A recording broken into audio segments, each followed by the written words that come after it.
It's hard to believe for me that it's going on about 2 years since I started doing episodes for my channel. Originally, I was doing Trek-isodes. It was just going to be about Star Trek.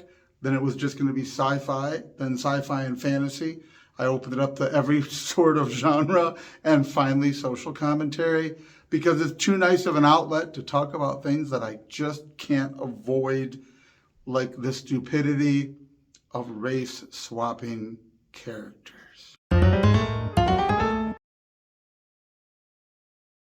I was watching episodes of another YouTuber that I was kind of enjoying his takes, and then suddenly, having just found this guy's channel, I couldn't watch him anymore because he was talking about the Fantastic Four in 2015, and he began railing against the toxic racism of everybody that didn't like Johnny Storm being swapped. I am not an expert in the history of cinema. I cannot speak to when the first time was that something like race swapping a character happened. I remember in my lifetime when I first became aware of it, and that would have been 1987 with the Michael Keaton, Jack Nicholson Batman, when Harvey Dent was played by Billy Dee Williams, and it was really exciting because he was Lando Calrissian, and we loved him as an actor, and he did great. He didn't get nearly a big enough role in that film. But we were aware that Harvey Dent, Two-Face, was white in the comic book, at least up until that point, to the best that I recall, as I know they keep switching universes. Suddenly he was Billy Dee Williams, and nobody thought twice about it. I didn't know anybody that thought twice about it. He was a big name, Billy Dee Williams, from being in Star Wars. He had a certain magnetic suaveness about him that you couldn't blame them. Like, if you have an opportunity to put Billy Dee Williams in your movie and that's the character you've got available, what's the big deal? Because of his fame and his talent and the time, it was absolutely believable that they were just like, we can't not have him in it, so we'll have him do this.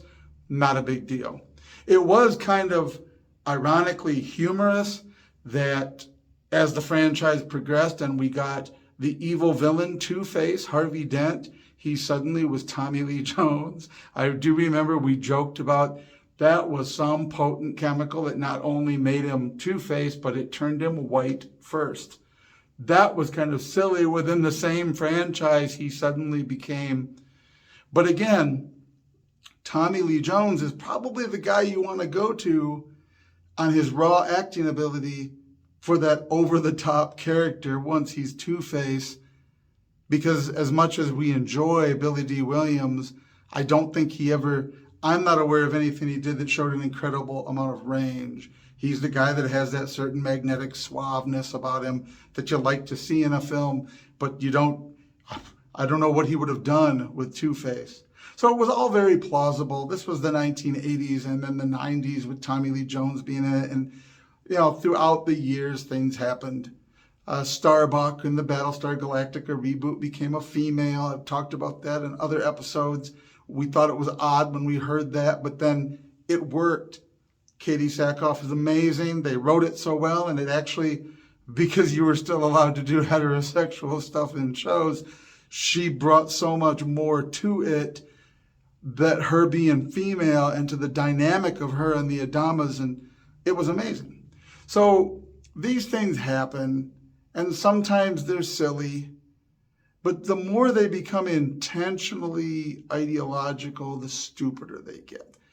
The one that really stood out for me as memorably stupid was 2015, Johnny Storm, Fantastic Four, being switched out for Michael B. Jordan. Look, Michael B. Jordan, I think it was after that he became better known. I thought the first Creed movie was amazing. I thought the second one, they tried to tweak it to they wanted it to be woke, whereas the first one had all sorts of stuff in it that was like no longer allowed, like him mentoring him and not having an empowered woman, etc. But none of that is the actor's fault. I think as a person, the little bit I know about him, his weirdly not very moral take on Killmonger in interviews is kind of bizarre. But hey, I have no beef with him playing anybody or playing a character like Johnny Storm. When you start race swapping out characters, and you do this with Johnny Storm, I'll pick the other Fantastic Four, for example. They weren't very successful, even though there were two of them. They could have been better, but the two movies previously, they race swapped Alicia, the blind woman in love with the Thane. She was white in the comics. They had her be black in the film. If you're looking to add more diversity to the Fantastic Four story, that really kind of was apropos and very sort of artistic in the sense that it captured that sense of blindness, her being blind to his being the Thane, but then it added this dynamic of race, and it really worked because they didn't talk about it. There was no whining or pissing and moaning or critical race theory. It was just sort of in there as she can see him for who he really is, and he sees her for who she is, and none of that mattered. And so I didn't actually mind that they had race swapped out Alicia. But when you do Johnny Storm, you've got the problem of the Fantastic Four literally being a family. Now, of course, Ben Grimm is like family. He never intermarries, not in any version that I read. He's never intermarried into the family or actually related. If you were going to swap somebody out, why not Ben Grimm? Or why not, if you feel like you're compelled to do it, why not Susan Storm and Johnny Storm? See, because they're siblings. Switching out one of them, now you've got to change the family dynamic, because you're either going to do something as stupid as some of those Disney movies where every member of the family is a different color and just ignore it, or you've got to make it somehow consistent. So he's got to be a stepbrother or a half-brother or a half-sister or a stepsister. You mess up the whole dynamic, and it is the thing they always got wrong with the Fantastic Four films anyway. Reed Richards was a whole generation older. That age difference played a serious part of their marriage and relationship of him and Susan. And I grew up reading these comics. They were some of the most optimistic, sort of futuristic. It was much more of a science fiction version of superheroism, but they were ideologically clean. How to put that? They were pure, positive. They were what the Flash was in the comic book, but not the show. Superman, sort of positivity, not like the X-Men dealing with the dystopia that was trying to destroy them, or even the Avengers, who were in and out of more realism. The Fantastic Four was happy, optimistic, positive. It was, even at its worst downtrodden times, it was about the best of the human spirit.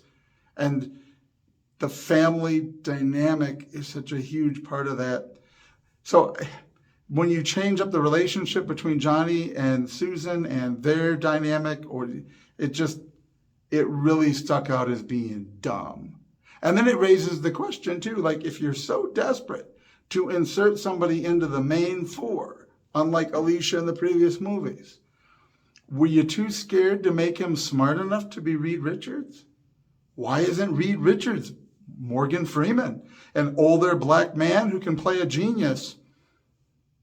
Did you think that was too... He had to be the sports car driver, the young, arrogant punk that can't control his power?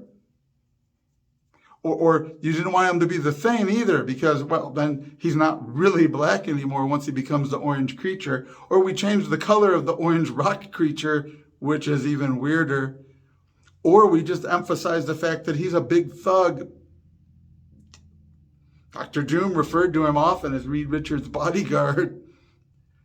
So clearly they actually thought of all this, like what politically, socially, culturally is the best way to artificially insert a black guy in the character, but we didn't want to make him and Susan black, so they jive around, pardon the expression, they do this stupid thing.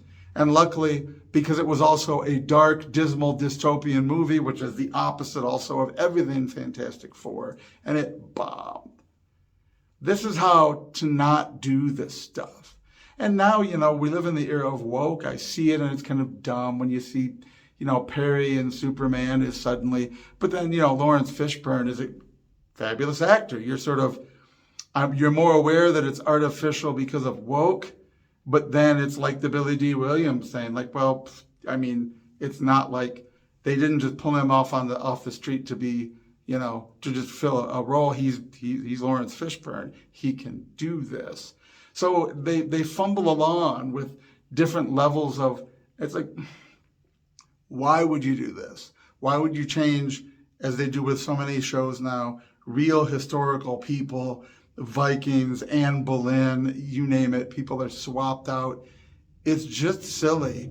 There's enough real people to do real stories about from history.